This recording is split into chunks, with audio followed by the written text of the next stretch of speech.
এক সময় যিনি একা 5 জনকে খাওয়ানোর ব্যবস্থা করেছে ইনকাম করে, আজকে অসুস্থ হয়ে ঘরে পড়ে আছেন। আমার সেই ব্যক্তিটা শরীরের অসুস্থতায় উনি বিছানায় পড়ে আছে, একটু খবর নিয়ে দেখেন হয়তো অনেক এমন পরিবারও আছে ওই ব্যক্তিটাকে 2 পয়সারও মূল্যায়ন দেয় না, 2 পয়সারও মূল্যায়ন দেয় না। উনি যদি বড় হয়েও কোনো একটা ডাক দেয়, সেই ডাককে কেউ গ্রাহ্য করে না। শ্রদ্ধার সাথে একটা কথা বলি, মনে রাখবেন, যদি মনে লাগে নেওয়ার চেষ্টা করবেন। প্রত্যেকটা পরিবারে একজন মুরব্বি থাকা অন্তত দরকার, একজন মুরব্বি থাকা অন্তত দরকার। পরিবারে মুরব্বি থাকলে বরকত হয়, মুরব্বিদের মান্য থাকলে, সম্মান থাকলে পরিবারের মধ্যে শান্তি প্রতিষ্ঠাত হয়। বলেন সুবহান। যে ঘরে মুরব্বি নাই সে ঘরে জামিলা বেশি। সব মুরব্বি যে জামিলা করে না এইটা বলছি না, আবার দেখেন সবসময় মনে রাখবেন সফলতার একটা সূত্র, দোষ ধরবেন নিজের, অন্যের করবেন প্রশংসা। আর একটু মহাব্বতের আওয়াজে বলি, যাকে সামনে খারাপ মনে হবে, খারাপ মনে হওয়ার ঘৃণা আসার আগেই আপনি নিজেকে শোনাবেন তার চাইতে আমি বেশি খারাপ, তার চাইতে আমি বড় গুনাহগার, তার চাইতে বড় আসামি আমি। দেখবেন ওর প্রতি আপনার খারাপ ধারণাও আসবে না, ঘৃণাও আসবে না। কেন বলছি এই কথা জানেন? আমরা সব সময় অন্যের দোষ দেখার জন্য দূরবীন ইউজ করি, কিন্তু মূলত দরকার ছিল আমাদের আয়না ইউজ করে নিজের চেহারা দেখা, নিজের অতীতকাল দেখা, নিজের কর্ম দেখা। কথা বলেন ঠিক কিনা? আমরা যাকে আজকে 1-2টা কাজের কারণে অন্যকে খারাপ মনে করছি, হয়তো তার চাইতে বড় বড় গুনার কারণে রবের রহমতের দৃষ্টিতে আমি খারাপ হয়ে আছি, আপনি খারাপ হয়ে আছেন, আমরা খারাপ হয়ে আছি। সেজন্য জান্নাত আল্লাহর হুকুমের উপর নির্ভর, আল্লাহকে খুশি করতে পারলেই জান্নাত হয়ে যাবে। বলেন না সুবহানাল্লাহ। বিপদ আসবে নিশ্চিত, অভাব আসবে নিশ্চিত। বলেন অভাব আসবে, বিপদ আসবে, দুঃখ আসবে, মুসিবত আসবে, ক্ষতি আসবে, দুশ্মন হবে, আপন পর হবে, লস হবে, ফেল হবে, চোখের পানি আসবে, অন্তর ভাঙবে। কারণ এটা জান্নাত নয়, এটার নাম কি? ফরমানকার আল্লাহ। এবার আল্লাহ পাককে বান্দা বলে, ও আল্লাহ আমি তো ছোট একটা মানুষ, আমি তো ছোট একটা আল্লাহ, আমি যখন চাকরি করেছি বস্তা আলগাতে দিয়েছে, আমার মহাজনও আমার শরীরের বাইরে আলগাতে দেয় নাই। কথা বলি, আমি যদি আলগাতে পারি 50 কেজি, আমাকে 40 কেজি দিয়েছেন, আমাকে মহাজন মায়া করত। আল্লাহ আমি মানুষটা ছোট, আমার এরিয়াটা ছোট, আমার শক্তি কমজোর, আল্লাহ এত লোডের বিপদ কষ্ট মুসিবত আমি কি আলগাতে পারবো? আমি কি আলগাতে পারবো? আমার তো মনে হয় না। এবার রব কোরআনে বলছেন, লা নুকাল্লিফুল্লাহু নাফসান ইল্লা উসআহা। বান্দারে মনে রাখিস, জেনে রাখিস, যে যতটুক আলগাতে পারে আমার বান্দাদের ভিতরে আমি আল্লাহ তাকে ততটুক দিই, এর এক চুলও বেশি দিই না। তার মানে আপনার জীবনে এখন যা কষ্ট যাচ্ছে, অতীতে যা গিয়েছে, ভবিষ্যতে যা আসবে, অতটুকুই আসবে যতটুকু আপনি মোকাবেলা করতে পারবেন, আলগাতে পারবেন। সেজন্য আপনার আমার জীবনে ইমাম হুসাইনের মতো কষ্ট বিপদ আসে নাই। কথা বলেন ঠিক কিনা? আপনার আমার জীবনে নবী ইউনুসের মতো পরীক্ষা আসে নাই। আপনার আমার জীবনে ইব্রাহিম নবীর মতো পরীক্ষা এখনো আসে নাই। আপনার আমার জীবনে আল্লাহ ওয়ালা, আল্লাহর প্রিয় বান্দাদের মতো পরীক্ষা আসে নাই। দেখবেন ভালো করে, যারা যত আল্লাহর প্রিয় হয়েছে দুনিয়াতে তাদের তত বেশি বিপদও হয়েছে। বলেন না সুবহান। কথা কি মনে থাকবে ইনশাল্লাহ? আজকে থেকে আর কোনো মন খারাপ বলি না ভাইয়া, আজকে থেকে আর কোনো মন খারাপ, আজকে থেকে আর কোনো দুঃখ কষ্ট, কোনো আফসোস। এবার বান্দা বলে, আল্লাহ এটা তো তোমার দয়া যে যতটুক আলগাতে পারে ততটুক দিচ্ছ, তো আমি যদি আলগাতে পারি কিছু দিবা না? রব বলে, দুনিয়াতে যতদিন থাকবি এগুলো আসবে, দুনিয়াতে যতক্ষণ থাকবো এগুলা থেকে পালাই যাওয়া সম্ভব, বাস এই কথা মাথায় মনে বসাই ফেলি। অর্থাৎ যত সামনে যাব আগুনের পরীক্ষা আসবে, কাটার পরীক্ষা আসবে, পা ভাঙ্গার পরীক্ষা আসবে, বিভিন্ন রকম কষ্ট আসবে। এক কথায় শেষ। আমাদের কাজ হচ্ছে দুইটা জিনিস, সর্বোচ্চ ধৈর্য ধরে সর্বোচ্চ শুকরিয়া করা।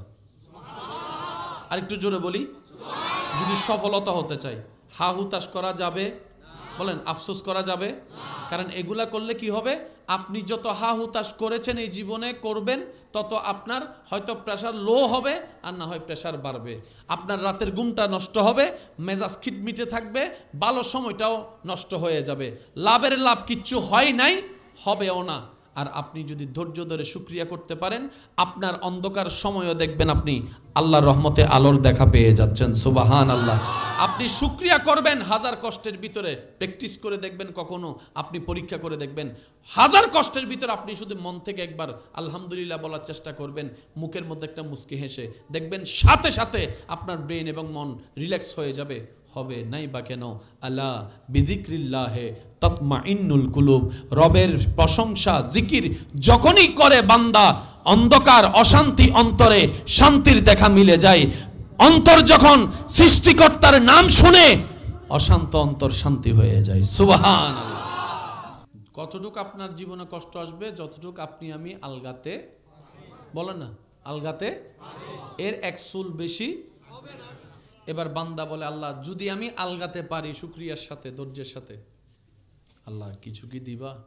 রব বলে যে আমি দিব, সেটা তুমি আলগাতে যদি পারো, আমি কি আবার দিব না তা হয়? আমি দিব। আল্লাহ কোথায় দিবা, কতটুক দিবা? রবে বলে যে দুনিয়ার জন্য দিব, আখিরাতের জন্য দিব। আল্লাহ কতটুক দিবা?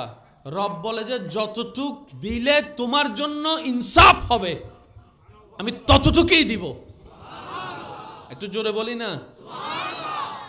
আল্লাহ পাক বলছেন ওয়াবাশশিরিস সাবিরিন। একটু মনোযোগ। ওয়াবাশশিরিস সাবিরিন, শুভ সংবাদ ধৈর্যশীল বান্দাদের জন্য। ধৈর্যশীল যারা ধৈর্য ধরবে, বিপদে আপদে কষ্টে হা হুতাশ করবে না, শুকরিয়ার সাথে আল্লাহর হুকুমের অপেক্ষা করবে, তাদের জন্য আল্লাহর পক্ষ থেকে শুভ সংবাদ, আল্লাহর পক্ষ থেকে সুসংবাদ। আল্লাহর পক্ষ থেকে কি বলেন? আল্লাহর পক্ষ থেকে কি? আল্লাহ কিন্তু একবারও বলে নাই ধৈর্য ধরলে তোমাকে এক পাহাড় স্বর্ণ দিব। একটু যদি আমরা বোঝার চেষ্টা করি, কারণ কালামটা তো আল্লাহর। বান্দা তুমি যদি ধৈর্য ধরো, এই আয়াতে রব এটা বলেনি যে তোমাকে এক পাহাড় স্বর্ণ দিব। তুমি যদি ধৈর্য ধরো মুসিবতে, আমি আল্লাহ তোমার জন্য এক সাগর হীরা বানাই দিব, বলেনি। রব বলছেন শুভ সংবাদ। একটু জোরে বলি আল্লাহ শুভ সংবাদ মানে কি? রব বলে যে যারা ধৈর্য ধারণ করে আমি রবকে খুশি করতে পারবে, তাদের জন্য আমি রবের রহমতের সৃষ্টির ভিতরে যত ধরনের শুভ সংবাদ আছে, সব শুভ সংবাদের নিয়ামত আমি আল্লাহ ধৈর্যশীল বান্দাকে দান করব। হীরা দিলে স্বর্ণ নাই, স্বর্ণ দিলে হীরা নাই, কিন্তু শুভ সংবাদ মানে সব। যদি একটু বোঝার জন্য বলি, আল্লাহ পাক বলে বান্দা তোমাকে আমি ইজ্জতের শুভ সংবাদ দিলাম। সুবহানাল্লাহ। আমি আল্লাহ তোমাকে ধৈর্য ধরার বিনিময়ে অন্তরের শান্তির শুভ সংবাদ দিলাম। সুবহানাল্লাহ। তুমি বাপ হয়ে ধৈর্য ধরার কারণে তোমার সন্তানদের জীবনে নিয়ামতের শুভ সংবাদ দিলাম। সুবহানাল্লাহ। তুমি স্বামী হয়ে ধৈর্য ধরার কারণে স্ত্রীর জীবনে শুভ সংবাদের ব্যবস্থা করে দিলাম। সুবহানাল্লাহ। তুমি স্ত্রী হয়ে ধৈর্য ধরার কারণে স্বামীর জীবনের জন্য শুভ সংবাদের আমি আল্লাহ ব্যবস্থা করে দিলাম।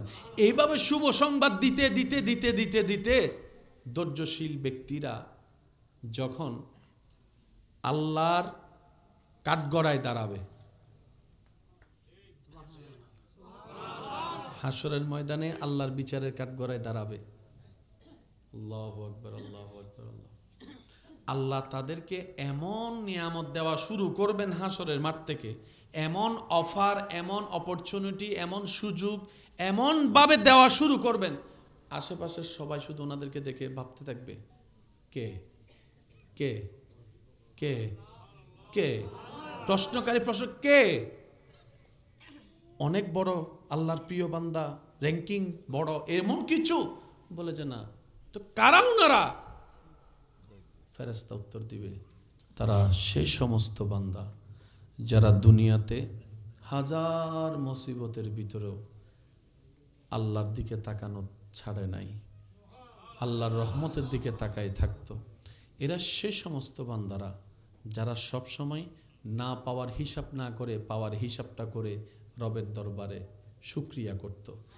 তারা সে সমস্ত বান্দা 3 মাস অসুস্থ থাকার পিছনে রবের উপরে নারাজ না হয়ে ওই 20-30 বছর যে রব সুস্থ রেখেছেন ওটার দিকে মনে করে করে রবের শুকরিয়া আদায় করত। সুবহানাল্লাহ। তারা হা হুতাশ করে নিজের শরীরের ক্ষতি করে নাই, বরং রবের হুকুমের অপেক্ষায় বসে থাকতো আর অশান্ত মনকে বারবার শোনাতো, আমার জমিন আমার আল্লাহর, আমার ঘর আমার আল্লাহর, আমার পরিবার আমার আল্লাহর, আমার সন্তান আমার আল্লাহর দেওয়া, আমার সব কিছু আমার আল্লাহর দেওয়া। এমনকি যেই 2 চোখ দিয়ে আমি দুনিয়া দেখি এই 2 চোখ আমার রবের দেওয়া। সুবহানাল্লাহ। যে 2 হাত দিয়ে আমি কর্ম করে খাই এটাও আমার রবের দেওয়া। আর সেই 2 হাত যে শক্তি দিয়ে চলে এটাও আমার রবের দেওয়া। তো আমার শরীরের ডানে বামে সামনে পিছনে জীবনের দুনিয়ার কিচ্ছুই তো আমার না, সব আমার রবের দেওয়া, সব আমার রবের দেওয়া। আমার বলতে কিছু নাই, সুতরাং হারানোরও কোনো ভয় নাই। যা দিয়েছেন সব রব দয়া করেই দিয়েছেন, যা দিয়েছেন সব রব্বুল আলামিন দয়া করে দিয়েছেন। আমি শুকরিয়া করতে থাকবো আমার রবের। বলেন সুবহানাল্লাহ। এবার ওনারা আল্লাহর রহমত নিয়ে জান্নাতে ঢুকবে। যখন ওনারা জান্নাতে ঢুকবেন, ফেরেশতারা জান্নাতের দরজায় দাঁড়ায় দাঁড়ায় ওনাদেরকে সালাম দিয়ে স্বাগতম জানাবে। সালাম দিয়ে ওনারা জিজ্ঞেস করবে, আমাদের কি সালাম কি আমাদেরকে দিচ্ছেন? বলে যে হ্যাঁ, আল্লাহর হুকুমে সালাম আপনাদেরকে দিচ্ছি। তখন ওনারা বলবেন, আমি তো আমার এলাকার একজন সামান্য রিক্সাওয়ালা ছিলাম, দুনিয়ার মানুষ তো আমাকে 2 পয়সার হয়তো গণনাও করে নাই, আমি সামান্য লো লেভেলের একজন দুনিয়ার চোখে সামান্য মানুষ ছিলাম। তখন ফেরেশতারা বলবে, আজকের এই সম্মান শুধু একটা কারণে, আপনি ঈমানের সাথে সর্বদা রবের হুকুমে সন্তুষ্টির থেকে ধৈর্য ধারণ করেছেন, তাই আজকে ফেরেশতাদের মাধ্যমে জান্নাতের ঘরে আপনাকে সালাম দিয়ে স্বাগতম জানাচ্ছে। সুবহান। মনে রাখবেন ভাইয়েরা, পৃথিবীতে আপনি যেই কোনো সেক্টর দিয়ে যান, ধৈর্য ছাড়া, সহ্য ছাড়া আপনি আগাতে পারবেন না। এই কথা মাথায় বসায় ফেলেন। যত চেতবেন তত পিছিয়ে যাবেন, যত চিল্লাবেন তত পিছনে যাবেন, যত রাগ দেখাবেন তত পিছনে যাবেন, যত অন্যের ক্ষতির প্ল্যানিং করবেন দেখবেন আপনি তত পিছনের দিকে যাচ্ছেন, পিছনের দিকে যাচ্ছেন। সেজন্য মনে রাখবেন, আল্লাহ যদি কাউকে কিছু দেয় সেটা দেখে হিংসা করেন না, বরং আলহামদুলিল্লাহ বলেন। আপনার সে বলা আলহামদুলিল্লাহ যদি রবের পছন্দ হয়ে যায়, রব তাকে যতটুকু দিয়েছে যেটা দেখে আপনি খুশি হয়েছেন, হয়তো তার চাইতে বেশি নিয়ামত আল্লাহ আপনাকে কিংবা আপনার পরবর্তী প্রজন্মকে আল্লাহ দান করবেন। সুবহান। আল্লাহ আমাদের সবাইকে আমল করার তৌফিক দান করুন। জান্নাতে যেতে গেলে নেক আমলের দরকার আছে। এই জিনিসটা একটু আমরা অঙ্কটা একটু বোঝার চেষ্টা করি। ওই বলবো কিছু কথা, অনুমতি আছে ইনশাল্লাহ? বলি অনুমতি আছে ইনশাল্লাহ? সবাই শুনছি আমরা? সবাই শুনছি তো? নাম আমাদের ভিন্ন, এলাকাও ভিন্ন, ঘরও ভিন্ন, কিন্তু যাত্রা সবার একদিকে। যাত্রা সবার একদিকে, বিচারের কাঠগড়াও এক জায়গায়। কথা বলেন না কেন? এমনও হতে পারে হাসরের ময়দানে হয়তো দেখাও হয়ে যেতে পারে, হাসরের ময়দানে দেখাও হয়ে যেতে পারে। জান্নাতে যেতে গেলে কিছু নেক আমলের দরকার আছে না? আমরাই যে আমাদের পায়ে কুড়াল মারি, নিজেরাই দেখি। চলেন আসেন। রব বলে যে জান্নাতে যেতে গেলে ঈমানের পাশাপাশি নেক আমল লাগবে। এবার আপনি নেক আমল বিভিন্নভাবে কিছু নেক আমল জমাতে লাগলেন একটা ঘরের ভিতরে। নামাজ, রোজা, হজ, যাকাত, দান, সদকা, ভালো ব্যবহার, সালাম, অনুনয় বিনিময় করে আপনি জমাচ্ছেন ঘরে। ঠিক আছে? এটা সবার জন্য তো দরকার, ঠিক না? কারণ জান্নাতে যেতে গেলে নেক আমলের দরকার আছে না নাই? এবার আপনি আমি মনে করেন একটা ঘরে, যার যার ঘরে নেক আমল জমাচ্ছি। নবী বলছেন কোন নেক আমলে যদি রিয়া থাকে সেটা নেক আমলের ঘরে জমা হবে না। আমি মনে করছি জমছে, কিন্তু হাসরের ময়দানে যাইয়া দেখলাম অনেক নেক আমল নাই। কিরে ফেরেশতা এগুলা গেল কই? কই তুমি যে মানুষকে দেখানোর জন্য করছিলা। এই একটা সেক্টর। দ্বিতীয় নম্বর,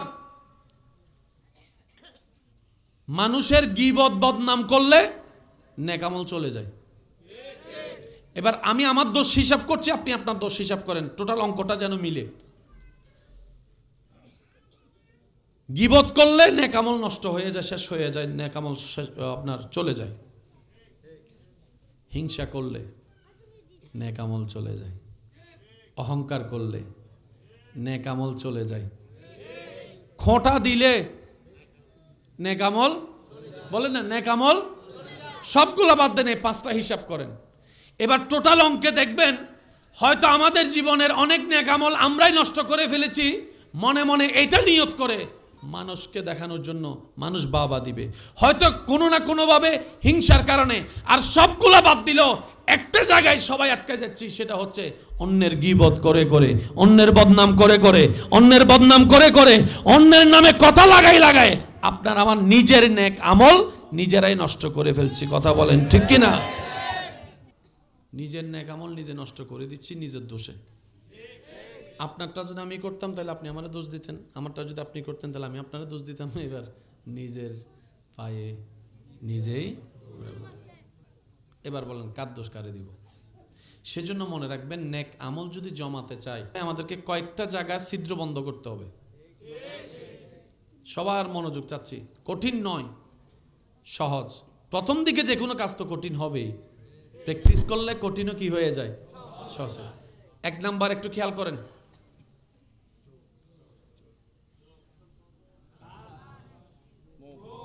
এই 3টা জায়গায় যদি একটু কন্ট্রোল নিয়ে আসতে পারেন, এই 3 জায়গার মধ্যে সবচেয়ে ভয়ঙ্কর জায়গা হচ্ছে এটা।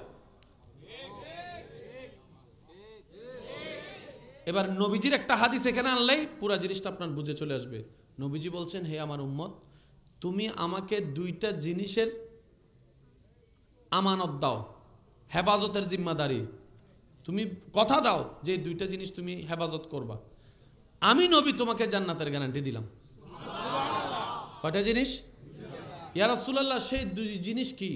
নবী বলে, তোমার লজ্জাস্থান হেফাজত করবা বলে ওয়াদা করো, আরেকটা হচ্ছে তোমার জবানটাকে হেফাজত করবা বলে ওয়াদা দাও। হাসরের ময়দানে আমরা বেশিরভাগ মানুষ আটকায় যাব।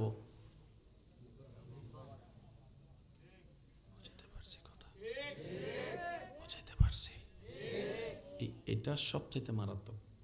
সেজন্য নবী রহমাতুল্লিল আলামিন বলেছেন, কুফা হাজা, যে 2-1 আমাকে ভালোবাসেন, আমি আবদার করে একটা কথা বলি, 2 সপ্তাহ প্র্যাকটিস করতে পারেন কিনা দেখেন।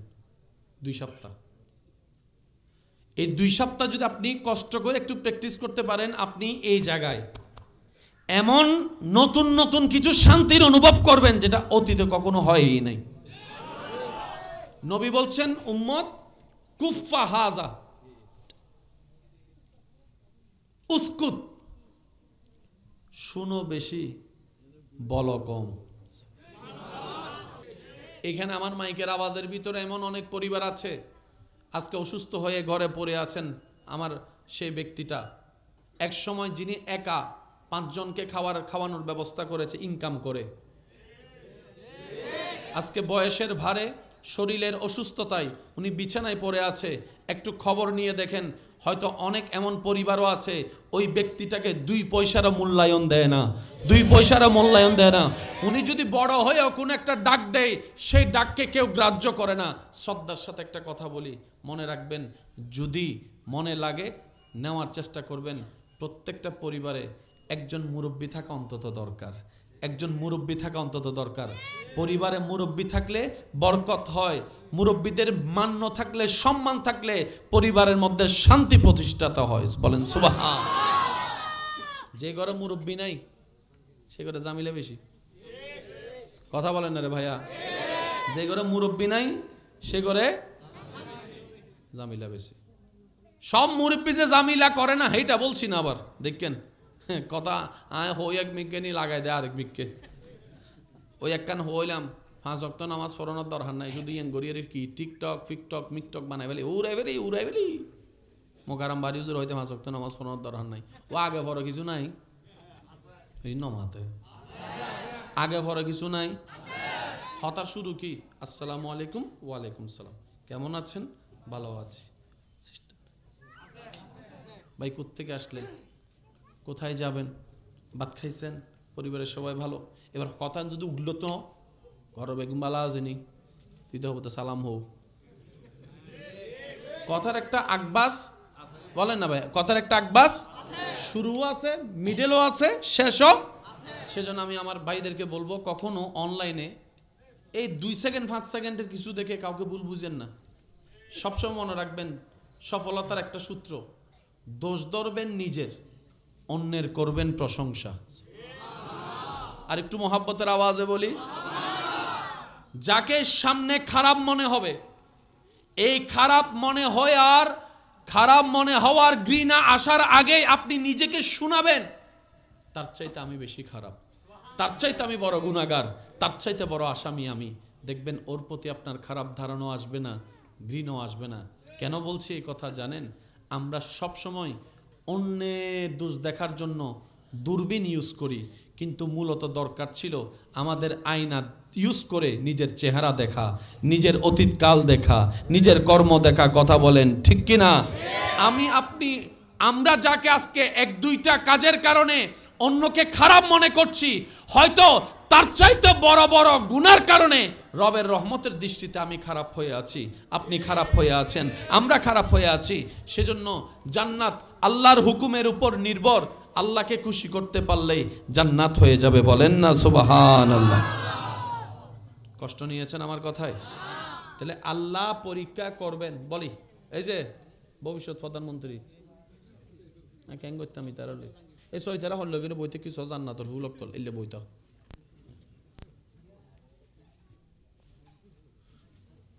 কত এই ডাইরেক্ট মারামারি করার দেশ হইছ ওয়া আর্জেন্টিনা এইভাবে ব্রাজিল।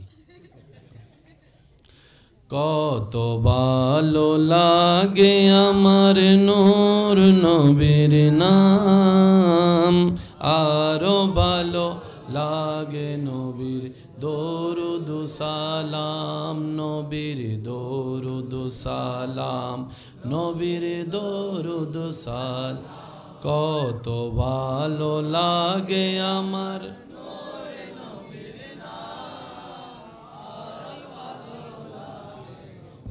দরুদ সালাম, নবীর দরুদ সালাম, নবীর আল্লাহুম্মা সাল্লি আলা সাইয়্যিদিনা মুহাম্মাদিন, আল্লাহুম্মা সাল্লি আলা সাইয়্যিদিনা মুহাম্মাদিন, নবীর দরুদ সালাম, নবীর। উচ্চ আওয়াজে একবার বলি আলহামদুলিল্লাহ। এবার একটু আওয়াজ দিবেন আমাকে। আল্লাহ পরীক্ষা করবেন, এটা নিশ্চিত। বিপদ আসবে নিশ্চিত।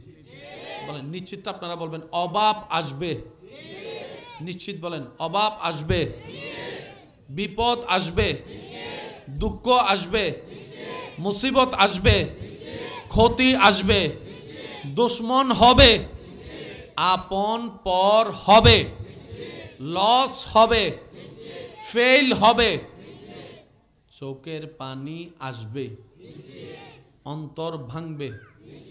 কারণ এটা জান্নাত নয়, এটার নাম কি? ফরমানকার আল্লাহ। এবার আল্লাহ পাককে বান্দা বলে, ও আল্লাহ আমি তো ছোট একটা মানুষ,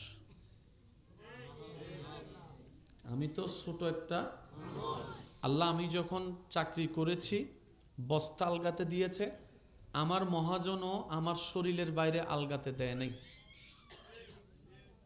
কথা বলি, আমি যদি আলগাতে পারি 50 কেজি, আমাকে 40 কেজি দিয়েছেন, আমাকে মহাজন মায়া করত। আল্লাহ, আমি মানুষটা ছোট, আমার এরিয়াটা ছোট, আমার শক্তি কমজোর। আল্লাহ, এত লোডের বিপদ কষ্ট মুসিবত আমি কি আলগাতে পারবো? আমি কি আলগাতে পারবো? আমার তো মনে হয় না। এবার রব কোরআনে বলছেন, লা নুকাল্লিফুল্লাহু নাফসান ইল্লা উসআহা। বান্দারে, মনে রাখিস, জেনে রাখিস, যে যতটুক আলগাতে পারে আমার বান্দাদের ভিতরে আমি আল্লাহ তাকে ততটুক দিই, এর এক চুলও বেশি দিই না। তার মানে আপনার জীবনে এখন যা কষ্ট যাচ্ছে, অতীতে যা গিয়েছে, ভবিষ্যতে যা আসবে, অতটুকুই আসবে যতটুকু আপনি মোকাবেলা করতে পারবেন, আলগাতে পারবেন। সেজন্য আপনার আমার জীবনে ইমাম হুসাইনের মতো কষ্ট বিপদ আসে নাই। কথা বলেন ঠিক কিনা? আপনার আমার জীবনে নবী ইউনুসের মতো পরীক্ষা আসে নাই। আপনার আমার জীবনে ইব্রাহিম নবীর মতো পরীক্ষা এখনো আসে নাই। আপনার আমার জীবনে আল্লাহ ওয়ালা, আল্লাহর প্রিয় বান্দাদের মতো পরীক্ষা আসে নাই।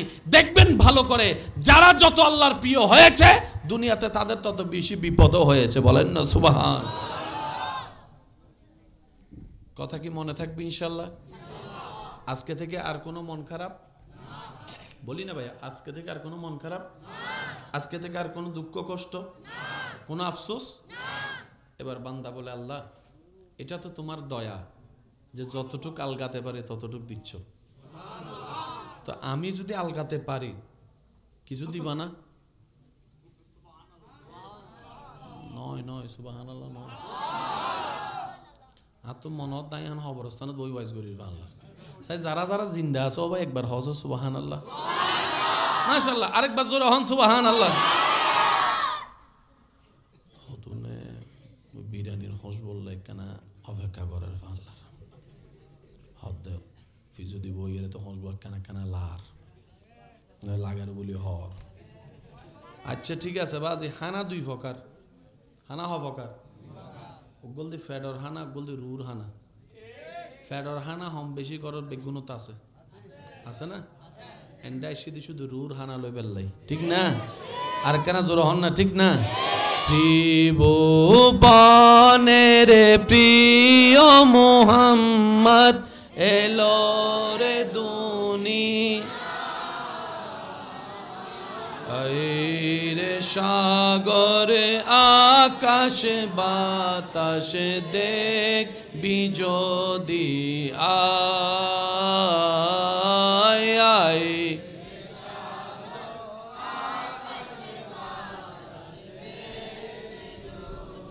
দেখামে নামায়ের কোলে দোলে শিশু ইসলাম দোলে, কোচি মুখে শাহাদাতের বাণী শেষ শোনায় রে সাগরে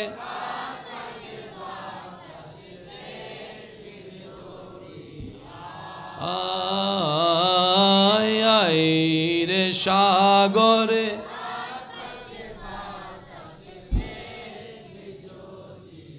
উচ্চাওয়াজ একবার বলি আলহামদুলিল্লাহ। মনোযোগ আছে তো ইনশাল্লাহ? আবার গোছাই দিই কথাটাকে। রব বলে দুনিয়াতে যতদিন থাকবি এগুলো আসবে, দুনিয়াতে যতক্ষণ থাকবো এগুলা থেকে পালাই যাওয়া সম্ভব বাস, এই কথা মাথায় মনে বসাই ফেলি। অর্থাৎ যত সামনে যাব আগুনের পরীক্ষা আসবে, কাঁটার পরীক্ষা আসবে, পা ভাঙ্গার পরীক্ষা আসবে, বিভিন্ন রকম কষ্ট আসবে। এক কথায় শেষ। আমাদের কাজ হচ্ছে দুইটা জিনিস, সর্বোচ্চ ধৈর্য ধরে সর্বোচ্চ শুকরিয়া করা। আরেকটু জোরে বলি, যদি সফলতা হতে চাই হা হুতাশ করা যাবে? বলেন আফসোস করা যাবে? কারণ এগুলা করলে কি হবে? আপনি যত হা হুতাশ করেছেন এই জীবনে করবেন, তত আপনার হয়তো প্রেশার লো হবে, আর না হয় প্রেশার বাড়বে। আপনার রাতের ঘুমটা নষ্ট হবে, মেজাজ খিটমিটে থাকবে, ভালো সময়টাও নষ্ট হয়ে যাবে। লাভের লাভ কিচ্ছু হয় নাই, হবেও না। আর আপনি যদি ধৈর্য ধরে শুকরিয়া করতে পারেন, আপনার অন্ধকার সময়ও দেখবেন আপনি আল্লাহর রহমতে আলোর দেখা পেয়ে যাচ্ছেন। সুবহান আল্লাহ। আপনি শুকরিয়া করবেন হাজার কষ্টের ভিতরে, প্র্যাকটিস করে দেখবেন, কখনো আপনি পরীক্ষা করে দেখবেন, হাজার কষ্টের ভিতরে আপনি শুধু মন থেকে একবার আলহামদুলিল্লাহ বলার চেষ্টা করবেন, মুখের মধ্যে একটা মুস্কি হেসে দেখবেন সাথে সাথে আপনার ব্রেন এবং মন রিল্যাক্স হয়ে যাবে। হবে নাই বা কেন? আলা বিযিক্রিল্লাহে তাতমাইন্নুল কুলুব। রবের প্রশংসা জিকির যখনই করে বান্দা, অন্ধকার অশান্তি অন্তরে শান্তির দেখা মিলে যায়। অন্তর যখন সৃষ্টিকর্তার নাম শুনে, অশান্ত অন্তর শান্তি হয়ে যায়। সুবহানাল্লাহ। আল্লাহ পাক আমাদেরকে করার তৌফিক দান করুন। কিছু কিছু প্র্যাকটিস করার দরকার আছে না নাই? আমরা শুধু কয়েকটা অবাব্বু কি হইতা মনে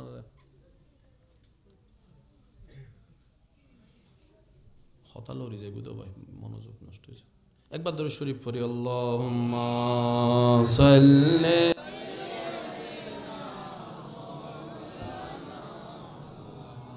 ওয়া আলা আলি সাইয়্যিদিনা। মোহাব্বতের আওয়াজে বলি আলহামদুলিল্লাহ। কতটুক আপনার জীবনে কষ্ট আসবে? যতটুক আপনি আমি আলগাতে, বলেন না, আলগাতে এর এক চুল বেশি হবে না। এবার বান্দা বলে, আল্লাহ যদি আমি আলগাতে পারি শুকরিয়ার সাথে, ধৈর্যের সাথে, আল্লাহ কিছু কি দিবা? রব বলে যে আমি দিব, সেটা তুমি আলগাতে যদি পারো, আমি কি আবার দিব না? তা হয়, আমি দিব। আল্লাহ কোথায় দিবা, কতটুক দিবা? রবে বলে যে দুনিয়ার জন্য দিব, আখিরাতের জন্য দিব। আল্লাহ কতটুক দিবা? রব বলে যে যতটুক দিলে তোমার জন্য ইনসাফ হবে, আমি ততটুকুই দিব। একটু জোরে বলি না? আল্লাহ পাক বলছেন ওয়াবাশশিরিস সাবিরিন। একটু মনোযোগ। ওয়াবাশশিরিস সাবিরিন, শুভ সংবাদ ধৈর্যশীল বান্দাদের জন্য। ধৈর্যশীল যারা ধৈর্য ধরবে, বিপদে আপদে কষ্টে হা হুতাশ করবে না, শুকরিয়ার সাথে আল্লাহর হুকুমের অপেক্ষা করবে, তাদের জন্য আল্লাহর পক্ষ থেকে শুভ সংবাদ, আল্লাহর পক্ষ থেকে সুসংবাদ। আল্লাহর পক্ষ থেকে কি বলেন? আল্লাহর পক্ষ থেকে কি? আল্লাহ কিন্তু একবারও বলে নাই ধৈর্য ধরলে তোমাকে এক পাহাড় স্বর্ণ দিব। একটু যদি আমরা বোঝার চেষ্টা করি, কারণ কালামটা তো আল্লাহর। বান্দা তুমি যদি ধৈর্য ধরো, এই আয়াতে রব এটা বলেনি যে তোমাকে এক পাহাড় স্বর্ণ দিব। তুমি যদি ধৈর্য ধরো মুসিবতে, আমি আল্লাহ তোমার জন্য এক সাগর হীরা বানাই দিব, বলেনি। রব বলছেন শুভ সংবাদ। একটু জোরে বলি আল্লাহ শুভ সংবাদ মানে কি?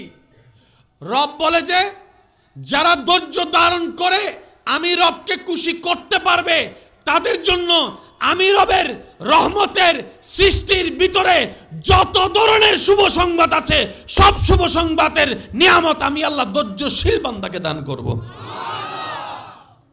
হীরা দিলে স্বর্ণ নাই, স্বর্ণ দিলে হীরা নাই, কিন্তু শুভ সংবাদ মানে সব। যদি একটু বোঝার জন্য বলি, আল্লাহ পাক বলে বান্দা তোমাকে আমি ইজ্জতের শুভ সংবাদ দিলাম। সুবহানাল্লাহ। আমি আল্লাহ তোমাকে ধৈর্য ধরার বিনিময়ে অন্তরের শান্তির শুভ সংবাদ দিলাম। সুবহানাল্লাহ। তুমি বাপ হয়ে ধৈর্য ধরার কারণে তোমার সন্তানদের জীবনে নিয়ামতের শুভ সংবাদ দিলাম। সুবহানাল্লাহ। তুমি স্বামী হয়ে ধৈর্য ধরার কারণে স্ত্রীর জীবনে শুভ সংবাদের ব্যবস্থা করে দিলাম। সুবহানাল্লাহ। তুমি স্ত্রী হয়ে ধৈর্য ধরার কারণে স্বামীর জীবনের জন্য শুভ সংবাদের আমি আল্লাহ ব্যবস্থা করে দিলাম। এইভাবে শুভ সংবাদ দিতে দিতে দিতে দিতে দিতে ধৈর্যশীল ব্যক্তিরা যখন আল্লাহর কাঠগড়ায় দাঁড়াবে,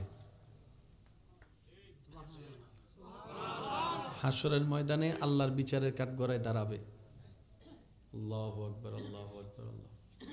আল্লাহ তাদেরকে এমন নিয়ামত দেওয়া শুরু করবেন হাসরের মাঠ থেকে, এমন অফার, এমন অপরচুনিটি, এমন সুযোগ এমনভাবে দেওয়া শুরু করবেন, আশেপাশের সবাই শুধু ওনাদেরকে দেখে ভাবতে থাকবে, কে কে কে কে? প্রশ্নকারী প্রশ্ন, কে? অনেক বড় আল্লাহর প্রিয় বান্দা, র্যাঙ্কিং বড়, এমন কিছু? বলে যে না। তো কারা ওনারা? ফেরেশতা উত্তর দিবে, তারা সেই সমস্ত বান্দা যারা দুনিয়াতে হাজার মুসিবতের ভিতরেও আল্লাহর দিকে তাকানো ছাড়ে নাই, আল্লাহর রহমতের দিকে তাকাই থাকতো। এরা সেই সমস্ত বান্দারা যারা সব সময় না পাওয়ার হিসাব না করে পাওয়ার হিসাবটা করে রবের দরবারে শুকরিয়া করত। তারা সে সমস্ত বান্দা 3 মাস অসুস্থ থাকার পিছনে রবের উপরে নারাজ না হয়ে ওই 20-30 বছর যে রব সুস্থ রেখেছেন ওটার দিকে মনে করে করে রবের শুকরিয়া আদায় করত। সুবহানাল্লাহ। তারা হা হুতাশ করে নিজের শরীরের ক্ষতি করে নাই, বরং রবের হুকুমের অপেক্ষায় বসে থাকতো আর অশান্ত মনকে বারবার শোনাতো, আমার জমিন আমার আল্লাহর, আমার ঘর আমার আল্লাহর, আমার পরিবার আমার আল্লাহর, আমার সন্তান আমার আল্লাহর দেওয়া, আমার সব কিছু আমার আল্লাহর দেওয়া। এমনকি যেই 2 চোখ দিয়ে আমি দুনিয়া দেখি, এই 2 চোখ আমার রবের দেওয়া। সুবহানাল্লাহ। যে 2 হাত দিয়ে আমি কর্ম করে খাই, এটাও আমার রবের দেওয়া। আর সেই 2 হাত যে শক্তি দিয়ে চলে, এটাও আমার রবের দেওয়া। তো আমার শরীরের ডানে বামে সামনে পিছনে জীবনের দুনিয়ার কিচ্ছুই তো আমার না, সব আমার রবের দেওয়া, সব আমার রবের দেওয়া।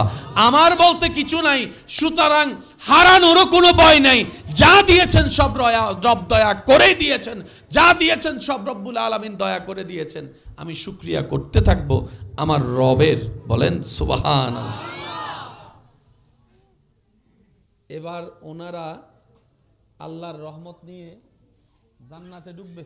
কোথায় বলি না, আওয়াজ নুনি, আরো জোরে ফুল বলি আমি বলেন, শেষ ভালো যার সব ভালো তার, একটু জোরে বলেন। ধৈর্যশীল ব্যক্তিরা আল্লাহর রহমতের নিয়ে কোথায় ঢুকবে? যখন ওনারা জান্নাতে ঢুকবেন, ফেরেশতারা জান্নাতের দরজায় দাঁড়ায় দাঁড়ায় ওনাদেরকে সালাম দিয়ে স্বাগতম জানাবে। সালাম দিয়ে ওনারা জিজ্ঞেস করবে, আমাদের কি সালাম কি আমাদেরকে দিচ্ছেন?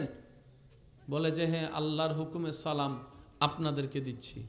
তখন ওনারা বলবেন, আমি তো আমার এলাকার একজন সামান্য রিক্সাওয়ালা ছিলাম,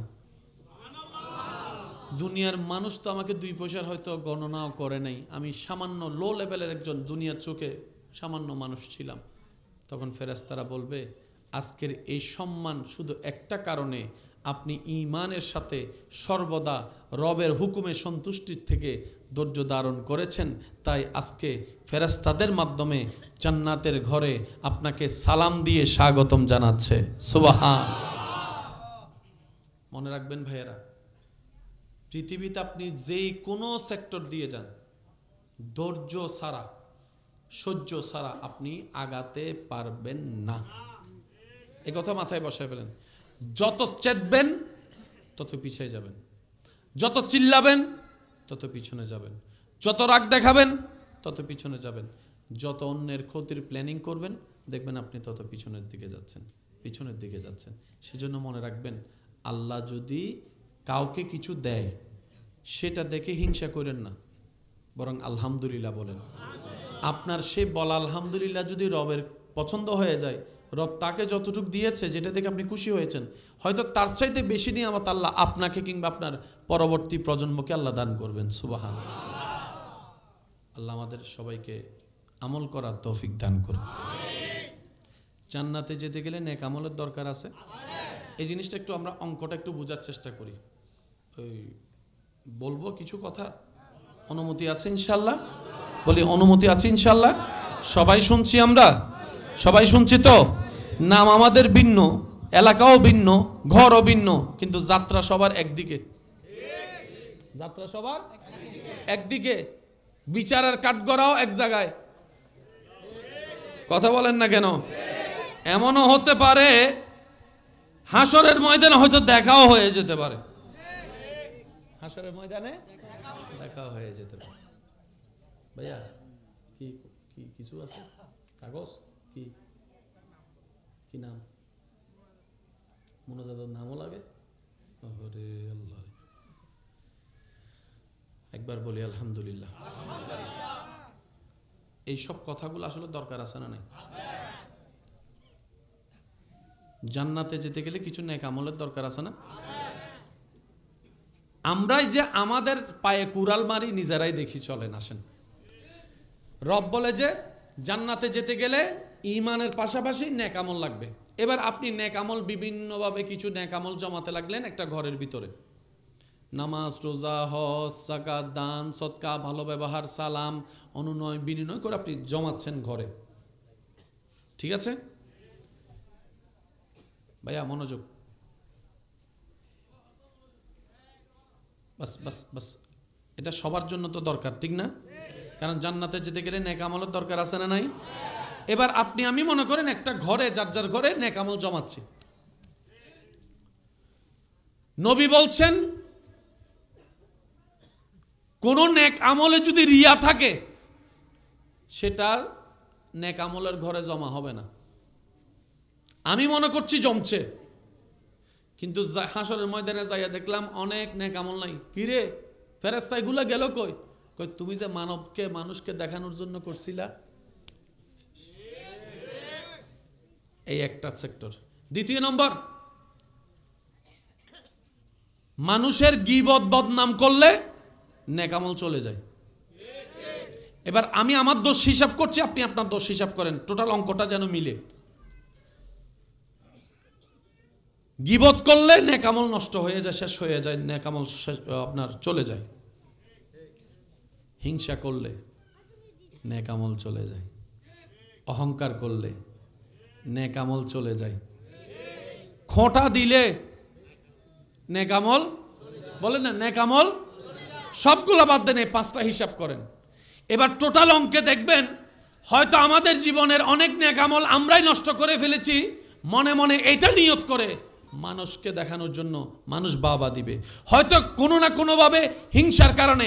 আর সবগুলো বাদ দিল, একটা জায়গায় সবাই আটকে যাচ্ছি, সেটা হচ্ছে অন্যের গীবত করে করে, অন্যের বদনাম করে করে, অন্যের বদনাম করে করে, অন্যের নামে কথা লাগায় আপনার আমার নিজের নেক আমল নিজেরাই নষ্ট করে ফেলছি। কথা বলেন ঠিক কিনা? এই যে আচ্ছা আমি শেষ করে দিই, এটাই ভালো, কারণ মানুষের কষ্ট হয়ে যাচ্ছে, আপনাদের কষ্ট হয়ে যাচ্ছে ভাইয়া। সিবিও লাগতেছে, বাচ্চারাও বিরক্ত হচ্ছে, তারা ঘুম যাবে টাইম এসি তো ইতারা ইল্লে করার দেয়। আচ্ছা আপনারা যান ঘরে, যান ভিতরে, আপনারা ভিতরে চলে যান। জি আপনারা ভিতরে চলে যান। ইল্লানো জান্নাতর ফুল, ইল্লানো কিন্তু জান্নাতর ফুল লাগে তো ইতারা লাগে। আচ্ছা বই বই বই তক তক বই তোমার আল্লাহ গায়ের ইয়ার ফর আন্ন মাতিবে, এই কেছ তোমার লোক গাইম ইয়ার ফর আন্ন মাতিবে কেন? আই লাভ ইউ টু, মনে তাইবেন ইনশাল্লাহ। গোলাপ নীলাম গাদা নীলাম, নীলাম রজনী গন্ধা, মনের সুখে মালা গাতিলাম সকালে সন্ধ্যা, একেবারে দেখা দাও যদি ও গো কামলি ওয়ালা, একেবার ও গো কামলি ওয়ালা, হাসি মুখে পড়াবো তোমায় হাজার ফুলের মালা, বলি সবাই ইয়া রাসূলুল্লাহ ইয়া মাশাআল্লাহ। সবাই গোলাপ নীলাম,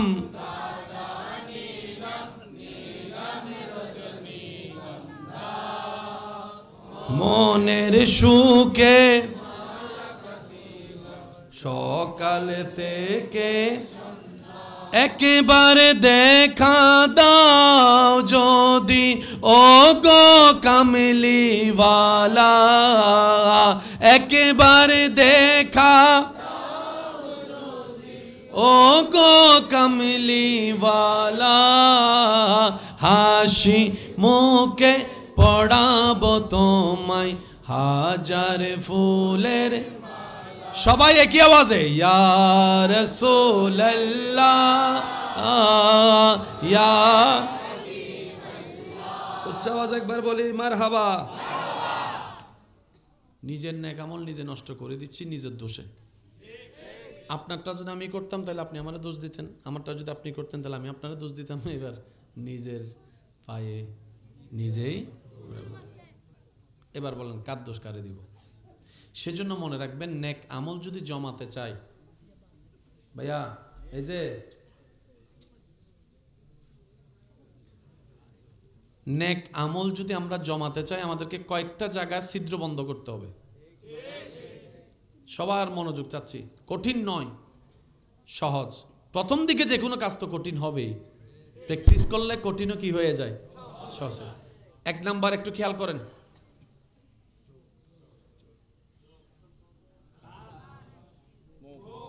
এই তিনটা জায়গায় যদি একটু কন্ট্রোল নিয়ে আসতে পারেন, এই তিন জায়গার মধ্যে সবচেয়ে ভয়ঙ্কর জায়গা হচ্ছে এটা।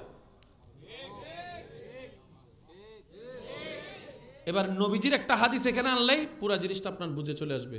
নবীজি বলছেন, হে আমার উম্মত, তুমি আমাকে দুইটা জিনিসের আমানত দাও, হেফাজতের জিম্মাদারি। তুমি কথা দাও যে দুইটা জিনিস তুমি হেফাজত করবা, আমি নবী তোমাকে জান্নাতের গ্যারান্টি দিলাম। কয়টা জিনিস? ইয়া রাসূলুল্লাহ, সেই দুই জিনিস কি? নবী বলে, তোমার লজ্জাস্থান হেফাজত করবা বলে ওয়াদা করো, আর একটা হচ্ছে তোমার জবানটাকে হেফাজত করবা বলে ওয়াদা দাও। হাসরের ময়দানে আমরা বেশিরভাগ মানুষ আটকায় যাব। বুঝতে পারছি কথা? বুঝতে পারছি? এটা সবচেয়ে মারাত্মক। সেজন্য নবী রহমাতুল্লিল আলামিন বলেছেন, কুফা হাজা, যে দুই একজন আমাকে ভালোবাসেন, আমি আবদার করে একটা কথা বলি, 2 সপ্তাহ প্র্যাকটিস করতে পারেন কিনা দেখেন। 2 সপ্তাহ, এই 2 সপ্তাহ যদি আপনি কষ্ট করে একটু প্র্যাকটিস করতে পারেন, আপনি এই জায়গায় এমন নতুন নতুন কিছু শান্তির অনুভব করবেন যেটা অতীতে কখনো হয়ই নাই। নবী বলছেন, উম্মত কুফা হাজা, উস্কুত, শুনো বেশি বলো কম।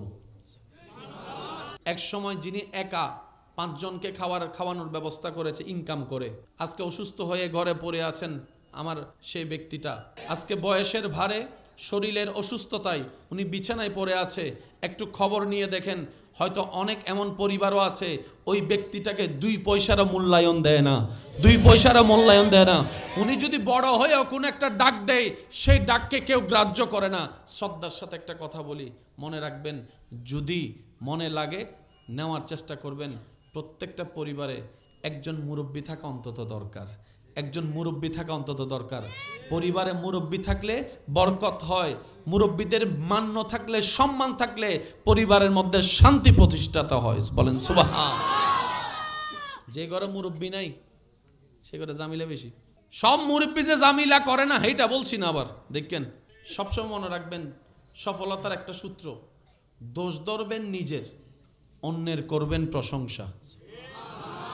আর একটু মহাব্বতের আওয়াজে বলি, যাকে সামনে খারাপ মনে হবে, খারাপ মনে হওয়ার ঘৃণা আসার আগেই আপনি নিজেকে শোনাবেন, তার চাইতে আমি বেশি খারাপ, তার চাইতে আমি বড় গুনাহগার, তার চাইতে বড় আসামি আমি। দেখবেন ওর প্রতি আপনার খারাপ ধারণা আসবে না, ঘৃণাও আসবে না। কেন বলছি এই কথা জানেন?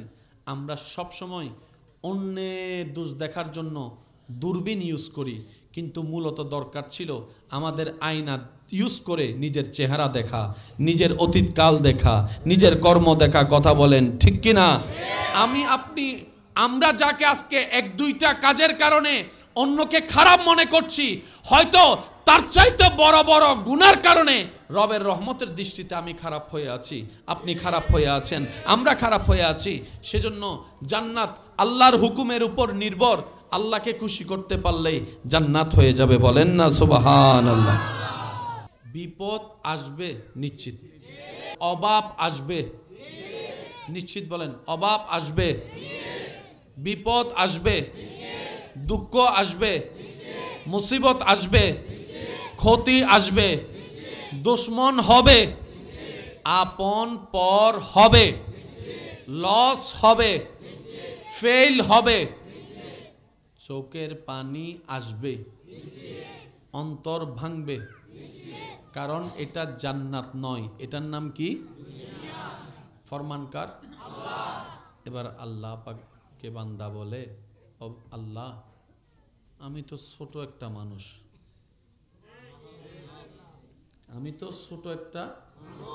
আল্লাহ, আমি যখন চাকরি করেছি বস্তা আলগাতে দিয়েছে, আমার মহাজনও আমার শরীরের বাইরে আলগাতে দেয় নাই। কথা বলি, আমি যদি আলগাতে পারি 50 কেজি, আমাকে 40 কেজি দিয়েছেন, আমাকে মহাজন মায়া করত। আল্লাহ, আমি মানুষটা ছোট, আমার এরিয়াটা ছোট, আমার শক্তি কমজোর, আল্লাহ এত লোডের বিপদ কষ্ট মুসিবত আমি কি আলগাতে পারবো? আমার তো মনে হয় না। এবার রব কোরআনে বলছেন, লা নুকাল্লিফুল্লাহু নাফসান ইল্লা উসআহা। বান্দারে, মনে রাখিস, জেনে রাখিস, যে যতটুক আলগাতে পারে আমার বান্দাদের ভিতরে আমি আল্লাহ তাকে ততটুক দিই, এর এক চুলও বেশি দিই না। তার মানে আপনার জীবনে এখন যা কষ্ট যাচ্ছে, অতীতে যা গিয়েছে, ভবিষ্যতে যা আসবে, অতটুকুই আসবে যতটুকু আপনি মোকাবেলা করতে পারবেন, আলগাতে পারবেন। সেজন্য আপনার আমার জীবনে ইমাম হুসাইনের মতো কষ্ট বিপদ আসে নাই। কথা বলেন ঠিক কিনা?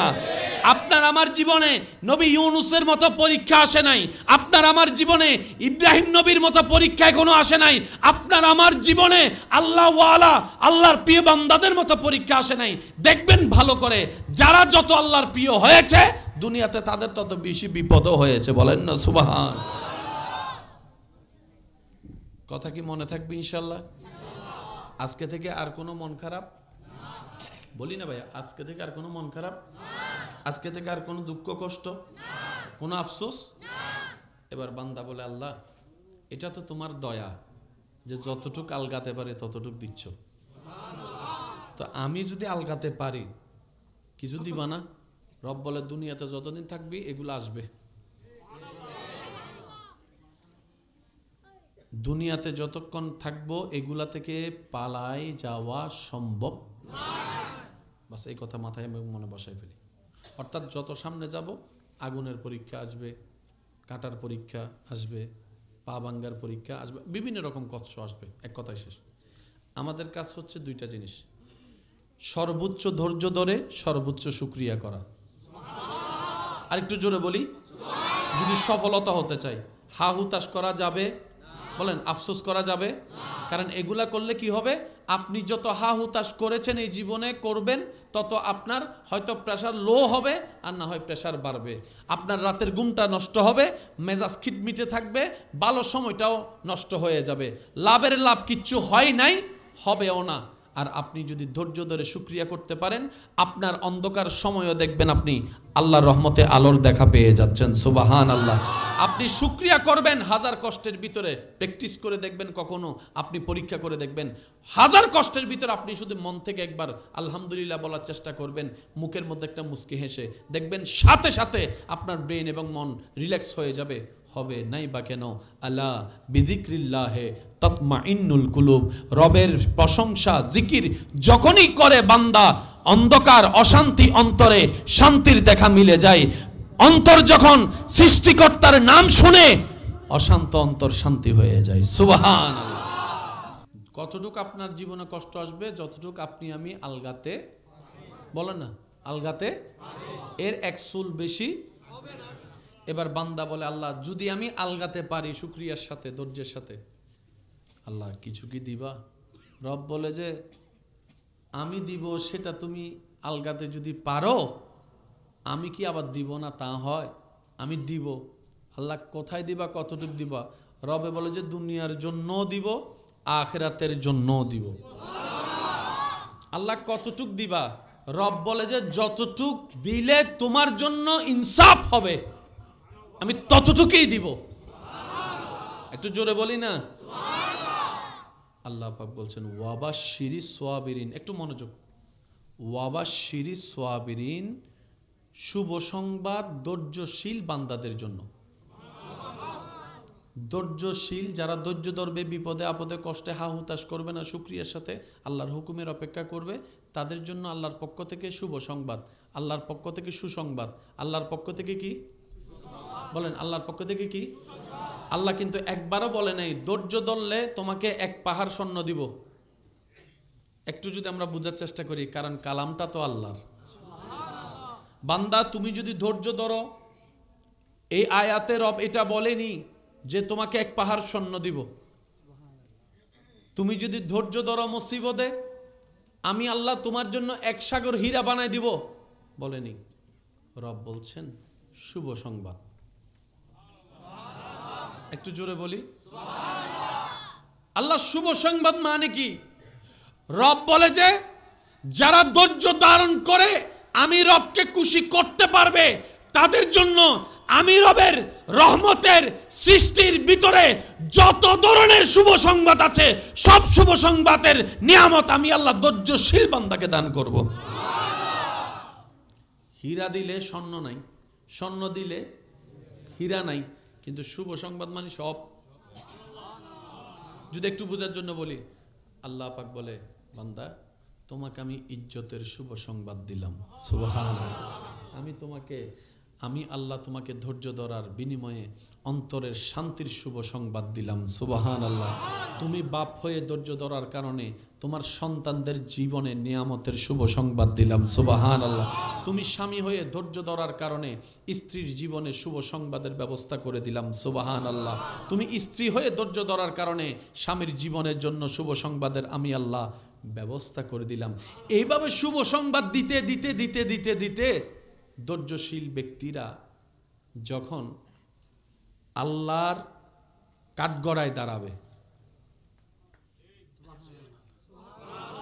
হাসরের ময়দানে আল্লাহর বিচারের কাঠগড়ায় দাঁড়াবে, আল্লাহু আকবার, আল্লাহু আকবার, আল্লাহ তাদেরকে এমন নিয়ামত দেওয়া শুরু করবেন হাসরের মাঠ থেকে, এমন অফার, এমন অপরচুনিটি, এমন সুযোগ এমনভাবে দেওয়া শুরু করবেন, আশেপাশের সবাই শুধু ওনাদেরকে দেখে ভাবতে থাকবে কে কে কে কে, প্রশ্নকারী প্রশ্ন কে?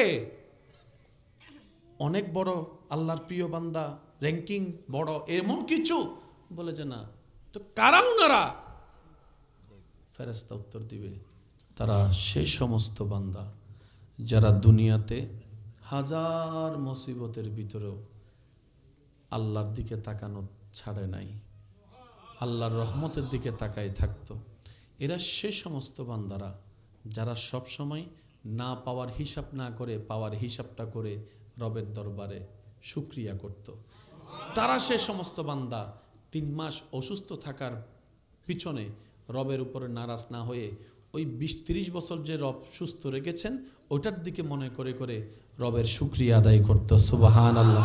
তারা হা হুতাশ করে নিজের শরীরের ক্ষতি করে নাই, বরং রবের হুকুমের অপেক্ষায় বসে থাকতো আর অশান্ত মনকে বারবার শোনাতো আমার জমিন আমার আল্লাহর, আমার ঘর আমার আল্লাহর, আমার পরিবার আমার আল্লাহর, আমার সন্তান আমার আল্লাহর দেওয়া, আমার সব কিছু আমার আল্লাহর দেওয়া। এমনকি যেই 2 চোখ দিয়ে আমি দুনিয়া দেখি এই 2 চোখ আমার রবের দেওয়া, সুবহানাল্লাহ।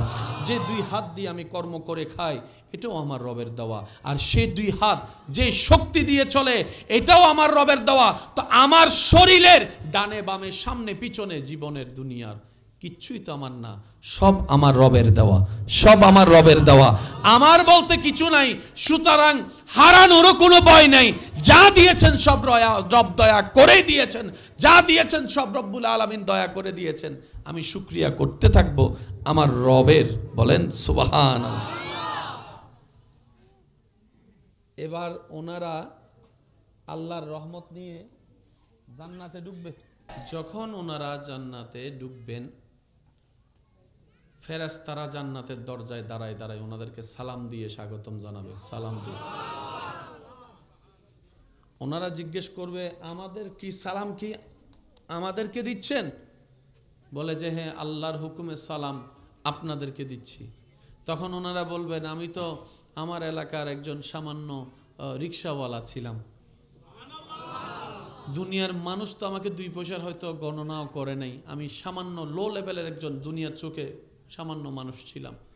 তখন ফেরেশতারা বলবে, আজকের এই সম্মান শুধু একটা কারণে, আপনি ঈমানের সাথে সর্বদা রবের হুকুমে সন্তুষ্টির থেকে ধৈর্য ধারণ করেছেন, তাই আজকে ফেরেশতাদের মাধ্যমে জান্নাতের ঘরে আপনাকে সালাম দিয়ে স্বাগতম জানাচ্ছে। সুবহান। মনে রাখবেন ভাইয়েরা, পৃথিবীতে আপনি যেই কোনো সেক্টর দিয়ে যান, ধৈর্য ছাড়া, সহ্য ছাড়া আপনি আগাতে পারবেন না। এই কথা মাথায় বসায় ফেলেন। যত চেতবেন তত পিছিয়ে যাবেন, যত চিল্লাবেন তত পিছনে যাবেন, যত রাগ দেখাবেন তত পিছনে যাবেন, যত অন্যের ক্ষতির প্ল্যানিং করবেন দেখবেন আপনি তত পিছনের দিকে যাচ্ছেন। সেজন্য মনে রাখবেন, আল্লাহ যদি কাউকে কিছু দেয় সেটা দেখে হিংসা করেন না, বরং আলহামদুলিল্লাহ বলেন। আপনার সে বলা আলহামদুলিল্লাহ যদি রবের পছন্দ হয়ে যায়, রব তাকে যতটুকু দিয়েছে যেটা দেখে আপনি খুশি হয়েছেন, হয়তো তার চাইতে বেশি নিয়ামত আল্লাহ আপনাকে কিংবা আপনার পরবর্তী প্রজন্মকে আল্লাহ দান করবেন। সুবহানাল্লাহ। আল্লাহ আমাদের সবাইকে আমল করার তৌফিক দান করুন। জান্নাতে যেতে গেলে নেক আমলের দরকার আছে। এই জিনিসটা একটু আমরা অঙ্কটা একটু বোঝার চেষ্টা করি। ওই বলবো কিছু কথা, অনুমতি আছে ইনশাল্লাহ? বলি অনুমতি আছে ইনশাল্লাহ? সবাই শুনছি, আমরা সবাই শুনছি তো? নাম আমাদের ভিন্ন, এলাকাও ভিন্ন, ঘরও ভিন্ন, কিন্তু যাত্রা সবার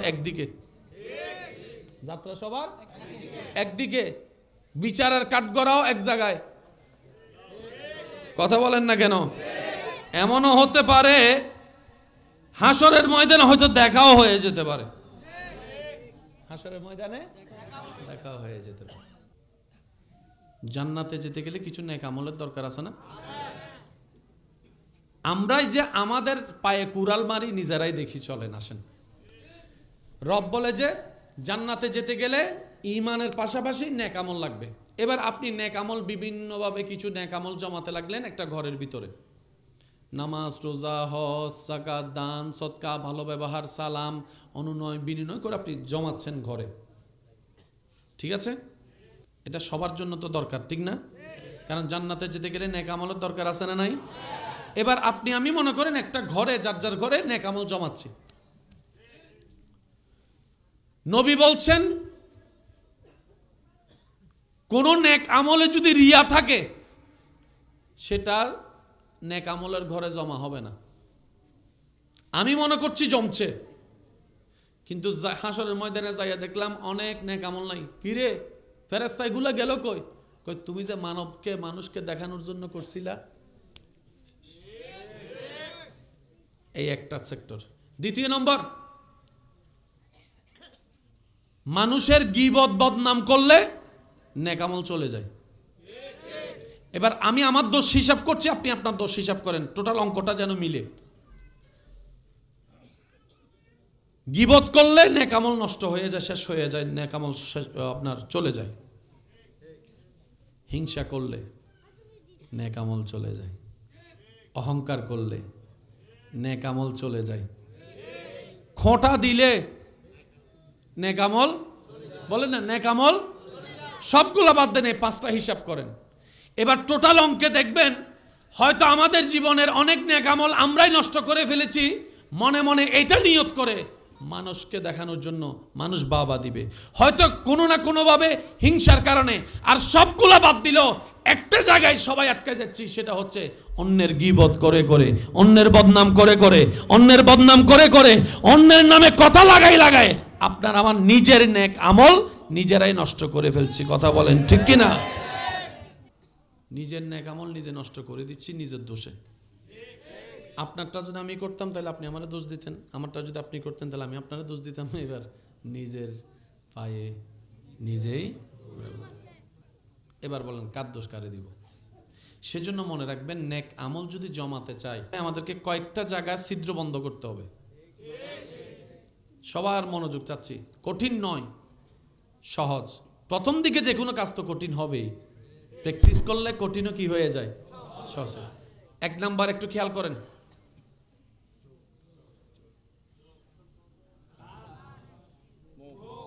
এই তিনটা জায়গায় যদি একটু কন্ট্রোল নিয়ে আসতে পারেন, এই তিন জায়গার মধ্যে সবচাইতে ভয়ঙ্কর জায়গা হচ্ছে এটা।